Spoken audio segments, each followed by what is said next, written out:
Demək, hərəkət feilləri ümumi olaraq pristavkalarla fərqli mənalarda istifadə olunur. Burada yazmışam ayaqla, yəni piyada hərəkət. Növbəti dərsdə biz sizinlə nəqliyyat vasitəsi ilə hərəkət feillərini keçəcəm. Demək, paşol, paşla, bu kişi cinsi, bu qadın cinsi. Yəni bu sıra kişi, bu qadın cəmlidə li ilə olacaqdır. Paşol, paşla, getdi. Prişol, prişla, gəldi. Padaşol, padaşla, yaxınlaşdı. Ataşol, ataşla, uzaqlaşdı. Vaşol, vaşla, girdi, daxil oldu. Vışıl, vışla, çıxdı.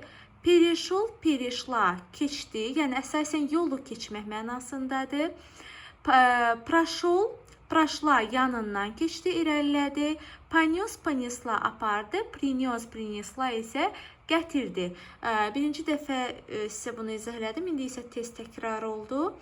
İndi də gəlin bunlara aid cümlələr quraq. Aydındırmı hamısı? Şimdi böyle aydındır. Ага, хорошо. Тогда давайте составим предложение. Как вы скажете, что Андрей bugün məktəbə getdi? Сегодня пошел в школу. Правильно. Школу. Школу. Сегодня Андрей пошел в школу.